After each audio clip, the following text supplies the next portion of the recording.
Okay, so nandito tayo ngayon sa Galaxy AI. Hindi, introduce muna kita. Yeah. Aldrin, right? Aldrin, yeah. Dito ka makikita sa Feliz. Yes, sir. Ayala Feliz. Yeah. If they want to buy the new iPhone. Sorry. Samsung pala kalaban. Hindi, huwag nang i-edit. Okay na yun. The new Samsung. Yeah. Okay. Flagship model. Yung Samsung, ang katapat niya yung Apple na Technically, yung 15. Apo. O sige, tingnan natin kung bakit mas maganda to. Okay. Explain mo nga sa akin. Of course, we have the first ever Galaxy AI phone, which is the S24 series.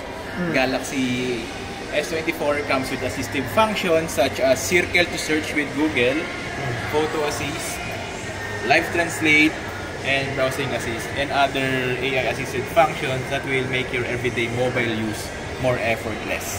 Okay. So, bigyan na example. First, we have the circle to search with Google. So, paano ba siya ginagamit? Okay, na-experience mo ba, sir, na kunyari sa katrabaho? Tinawag na circle to search with Google. Yeah. O sige, sample. Yan. Here, just circle any areas on the screen to directly search into. So, ito bigyan ka scenario, sir.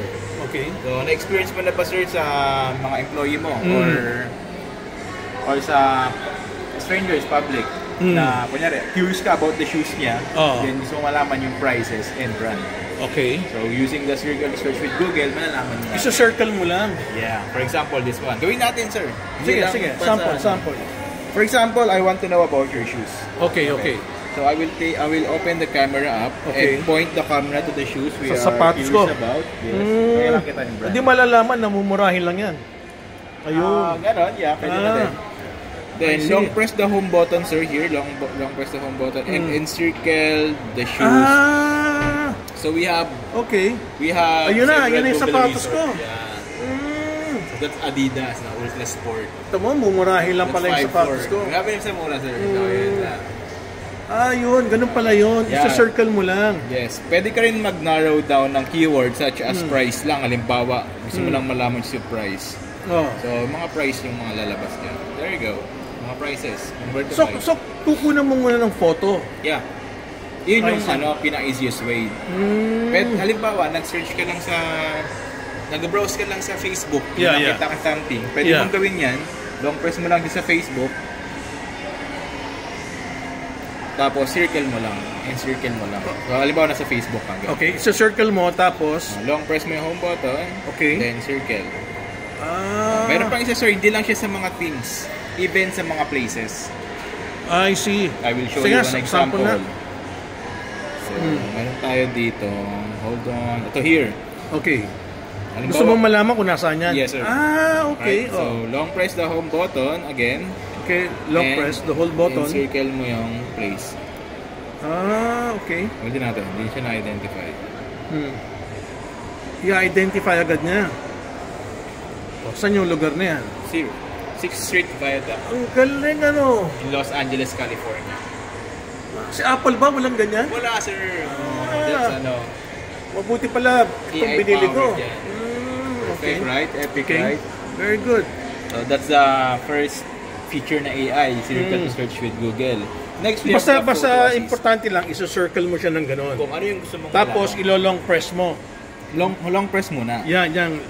Long press muna. Para mag-appear siya. Then, ito na yung time na mag-encircle ka na. So, long press muna, saka ka mag-circle. Okay.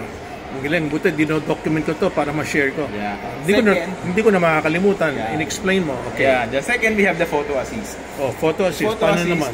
Tanong ito, sir, pagka nag-edit ka ng picture, sir, anong application ginagamit mo? Pag nag-edit ako? Hindi ka pa ba nakapag-edit before? Wala, nagkakrap lang ako. Nagkakrap ka? Normally kasi, sir, ang ginagamit nila yung mga third-party application like Adobe, Canva, PixArt. This one is built-in na powered by AI. So, example again, sir. Ito pinaka-best example. Ay, hold on. Albums. Ito, sir, yan yung nagbabasketball, sir. Okay. Gusto ko siya i-move, then i-resize. Papalapitin ko lang din, sir. Okay. So, gawin natin, sir. Edit icon. Then, magkakaroon ng generative edit icon powered by AI yan. Tap mo lang. Ano bang ibig sabihin ng AI? Artificial intelligence. Artificial intelligence. Iba na talagang technology nga. Ano natin, sir, select natin yung subject na gusto natin i-move or So, yun siya, highlighted na siya. Then, long press, then move natin siya sa banda dito. Galing high-tech. Okay. Tapos i-tilt natin para medyo pantay. So pantay na. So napansin mo sir yung mga empty spaces na create natin. Si Galaxy AI sir ang mag-generate niya, mag-fill niyan kapag hinit mo na yung generate icon. So let's see. So ito sir, kailangan mo ng internet connection of course. Kasi yung mga ilalagay niya sa missing places, sa mga missing pieces na yan, nagagaling sa AI cloud services. Galing pala ng bagong technology ng Samsung S24. Okay. Matagal lang pag matagal ang internet. Opo. So kailangan ng strong internet. Okay, habang inaantay natin, may tatanong ako sa iyo. Sige, sir. Ang importante sa akin is yung background pwede kong tanggalin. For example, ikaw, kinunan kita. Pangit ang background mo. Ang daming basura. Gusto kong tanggalin yung background. Bigyan tayong sample dito. Yan. Sige. Isa-isay muna. Baka malito tayo Okay. Missing places pa Anong nangyayari dyan? Ano niya, yun nga, finifill niya yung mga empty space na kinreate natin para mabuo yung picture. Okay. So, pwede palang magtanggal ng background, ha? Pwede rin. Galing. Hindi lang background, sir, kahit yung, kunyari, group photo kayo. Meron kang friend na very private person. Pero kasi ikaw, pogi ka sa picture, sir, Ano nangyari? Walang internet, sir. Mabagal ang internet. Paano mo ko tutulungan yan? Yung bagal ng internet. Naku, problema ngayon pala yan. So, yan. Siyempre, pogi ka sa picture. Pero yung kasama mo sa picture, ayun na, sir, done. Tapos na. Nandito na. Ayun, nalipat na dito. Original. Ayun. Diba? Ito parang nalilipat rito sa malaking TV, no? Hindi, naka-ano siya, pairing siya, sir. Naka-pairing. Okay. Yung isa naman, sir, yung sinasabi ko kanina, may very private person niya. Pero syempre, gusto mang i-upload yung picture mo, pogi tayo dun, boss, okay. So, bigyan ka tayong sample. Ito yung scenario. Kunyari si sir, si ma'am yung very private person. Kayo, good looking, gusto mo yung i-upload. Bawal siya Sample. Edit icon, generative edit icon, tap mo, then long press mo yung gusto mong alisin, sir. Long press ko na erase. Pwede silang ma-echepera na. Exactly po. Galing. Generate ulit. So nagkaroon siya ng empty spaces kasi AI ulit ang mag-fill ng missing pieces niya. Problema lang, mahina internet mo. Internet nga lang. Kailangan pala magkita tayo ulit. Ang hina ng internet mo. Sige. Anyway, pagtsagaan natin. Natanggal na. Natanggal na siya. Okay. The original, sir. Original. Ayun ang original. Okay. Pansinin mo yung sir, yung balikat nito ni ma'am. Sa original photo, wala yan kasi nga may tao. So si AI ang nag-modify nun. Okay. Paano yung sinasabi ko na tatanggalin mo yung mga background? For example, as in perfect background here Ang mangyayari, sir, ikaw yung aalisin mo. Sige, ito na lang. Gusto ko, yung mukha lang niya, wala nang background. Yan lang. Okay na yan. Ayun, natanggal ang background, ano? Ano nangyari? Nawala yung tao. Lalagay mo siya dito, sir. Ha?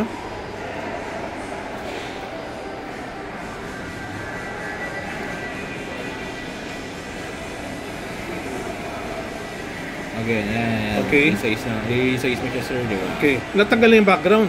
Siya yung mismo, sir. Yung ikaw mismo tatanggalin mo, papalitan mo lang ng background. Vice versa siya. Okay. Hindi yung background. So, add tayo from gallery. Hindi mo yung vice versa, hindi ko maintindihan. Yan, kamukha niya, tatanggalin mo yung background, pwede yan. Yun. Hindi, sir, ikaw lang yung aalisin mo. Lilipat mo sa ibang background. Ay, lilipat mo sa ibang background. Ikaw maglilipat. Okay. So, ganun siya. Okay. Tulad niya, nilalis ko siya sa kabila. Dito natin siya ilalagay. Kanya nga, dahil nilipat mo sa ibang background, ganun na rin yun. Ganun na rin siya. So, yung subject yung ililipat natin, hindi yung background. Okay, anyway, pag-aaralan ko mabuti yan through... So, ganun pa rin, internet connection sige, pa rin. through you. Okay. Ayun. Nag-iisip pa, no? Ayun. Nilipat na natin sa Nag-iba na yung background niya. Okay. Yan ang gusto ko. Nagagawa pala ng AI yan. Artificial Intelligence. Using photo assist. Using ano? Photo assist. Photo assist. Yeah. Move or resize objects in photo with autofill. So, Okay. So next move sa third AI function, which is yung live translate. Live translate, sir, for example. Sandali, ito yata yung kakailanganin ko pag nagta-travel ako. No? Yes, exactly. Ang maganda dyan, sir, you don't need internet connection para dyan. Yun ang maganda. So, paano siya gawin? Sige. Halimbawa, sir, you're off to Seoul, Korea. Okay. Siyempre, hindi naman tayo proficient sa Korean, di ba? So, para tayo makikipag-usap sa mga lokal. Yeah. Example here. Kung open ko yung interpreter, meron niya kay S24 built-in niya, no internet connection. Yeah. And I will select Korean and English respectively on each window. Okay. Ngayon, mag-try tayo, sir, Try ako. Sige. Hold on. Settings. Yan, tap to tap. Mas maganda dun, sir. Dito ako titingin. Where's the bus station? Tinanong mo, where's the bus station? 我是从一站跟老爹引来哦。 Ang galing. Makikipag-usap si Korean, para tuturo niya kung nasaan. Vice versa, ganyan mag-usap na kayo. So, ang purpose nito, tatanggalin niya yung language barrier. What do you mean tatanggalin yung language barrier? What do you mean by Siyempre, pag napunta ka sa ibang country, hindi tayo makapag-usap sa mga lokal kasi nga, hindi tayo marunong mag-Korean. Hindi, sandali, nakukonfuse ako eh. Kasi yung translate ko, nagsasalita rin in Korean eh. Or in Chinese eh. So ano magiging difference niya? No internet connection. Yung no internet. Ang galing. Ibig mo sabihin yung nakakabit sa akin na translator, kailangan ng internet. So basically, pareho siya ng regular translator except kahit wala kang internet, makakapag-communicate ka. Yes. Ang galing. So, ayun yung first interpreter. Second, we have the call assist. Ano? Call assist naman siya. Ito, sir, mag-translate naman siya kahit may kausap sa phone. Mag-translate siya kahit may kausap ka sa phone. Paano yun? May tinawagan kang foreigner. Okay. English, syempre di siya makaintindi ng English. Spanish halimbawa. Okay. Habang kausap mo siya, ang dating sa kanya, English. Spanish. Habang nasa phone ka? Yes, sir. Live call yun, So, example, ito, panoorin natin, sir. Meron tayong gitong scenario. Sandali, gusto ko lang liwanagin kasi ang negosyo ko sa China eh. Yun. Yung kausap kong Chinese, minsan hindi ko maintindihan yung English niya eh. Yun. So pag nag-English siya, pag nag-Chinese siya, English papasok sa'yo. Pag nag-Chinese siya, English papasok sa akin. So, hindi, paano yung English na hindi ko maintindihan? I-enhance na lang niya yun, sir. Ma-enhance ng AI yun. O di, mas maganda pala, sabihin mo sa kontak ko, you speak in Chinese. Yeah, yung... Wag mo nang pilitin mag-English. Yes, kasi maiintindihan ko siya lalo. Tapos ngayon, pag nag-English ka sa kanya, Chinese lang dating. Nasa phone ako niyan, Yes, sir. Sa phone niya. Through Messenger yan? Live call, sir. Yung yung live call niya using... Hindi Messenger, sir. Hindi pwede sa Messenger. Yung call mismo ng phone, tatawagin. Hindi, ang mahal niyan. Gusto ko Messenger eh. Hindi siya pwede sa Messenger.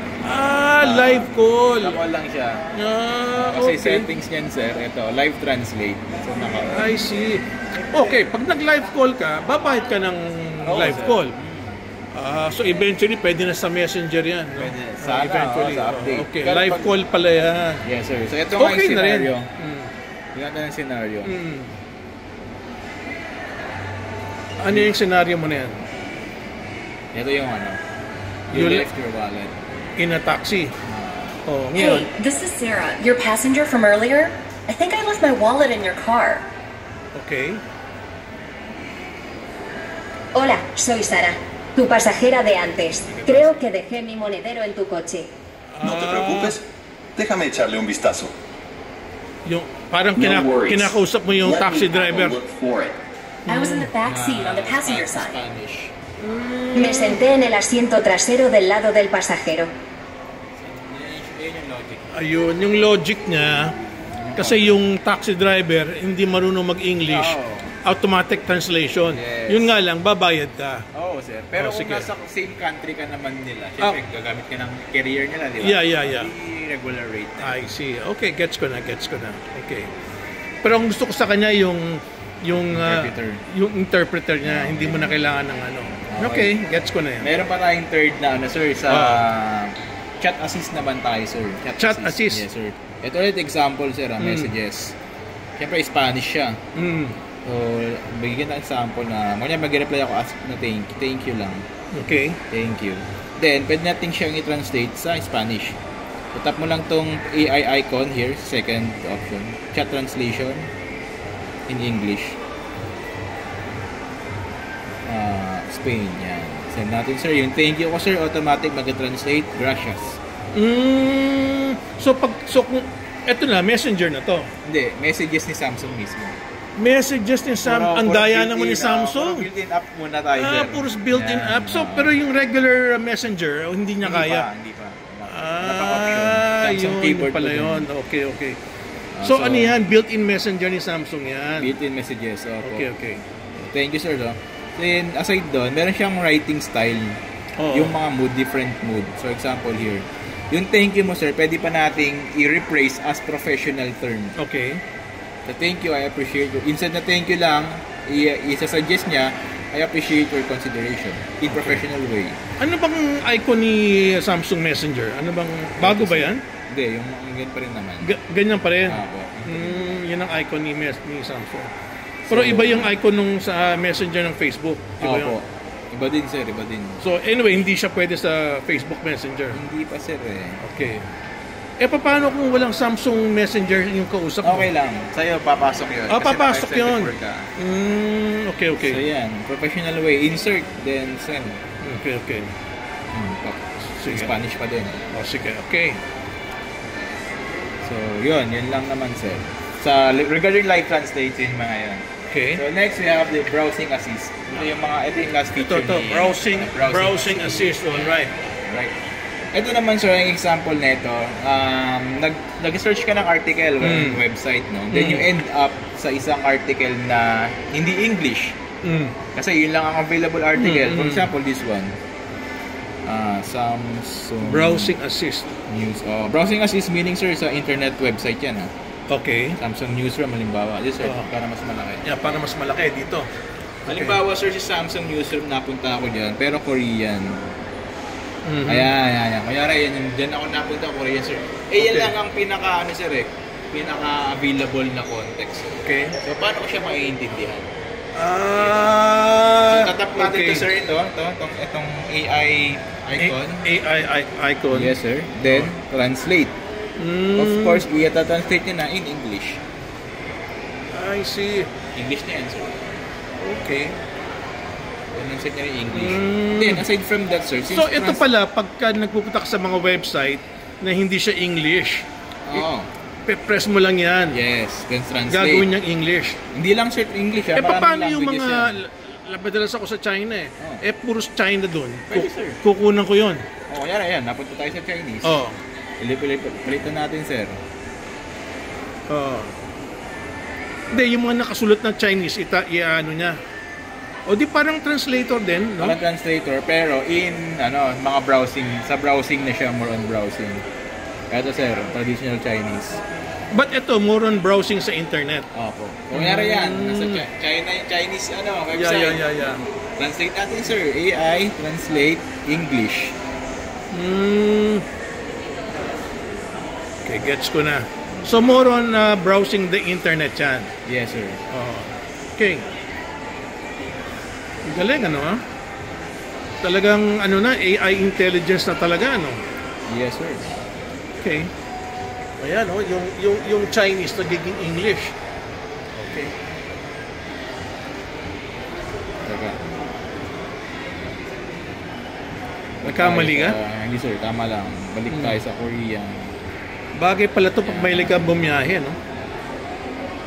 Yan. So, English translated na siya. Okay. Then, hindi lang siya more on translate. Pwede mo rin siyang i-summarize, sir, without losing the whole content.